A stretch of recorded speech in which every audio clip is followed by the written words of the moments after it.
Actuellement, et ce jusqu'au 13 décembre, vous pouvez admirer à l'espace culturel une exposition de photographie de Jean-Marc Romer intitulée Les fiancés de Taïjane.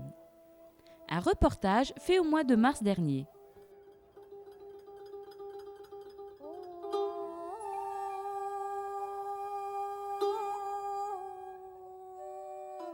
Ce passionné du continent asiatique a été accueilli mercredi soir pour le vernissage de son exposition par Alphonse Monaco, adjoint à la culture. Alors je ne sais pas si Jean-Marc était d'abord voyageur et photographe par la suite, ou photographe et voyageur par la suite. Toujours est-il que la combinaison de ces deux passions nous montre ici un travail de qualité. Et il nous fait voyager à travers cette magnifique Chine. Après avoir fait un tour d'horizon sur le parcours du photographe, Alphonse Monaco, ainsi que l'Assemblée présente, a remercié chaleureusement l'artiste pour son travail. Ensuite, Jean-Marc Romer a à son tour remercié les affaires culturelles de la ville, la municipalité et toutes les personnes venues voir son exposition.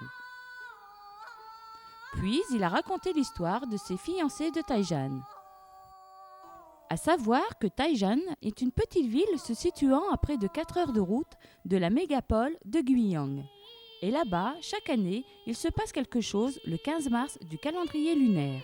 Et tous les ans, suivant le calendrier lunaire, les Yao, l'une des 56 ethnies qui peuplent la Chine, les jeunes filles se parent de leurs plus beaux vêtements, ce que vous voyez là en couleur, en profitent pour chercher des fiancés.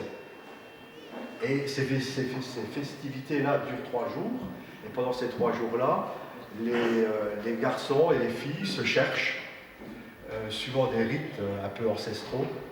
Et une fois que les choses sont presque faites, les jeunes Yao distribuent à leurs éventuels fiancés des petits paniers en osier, dans lesquels il y a du riz coloré. Alors si elles ont par exemple 3 prétendants, elles distribuent à chacun un petit panier.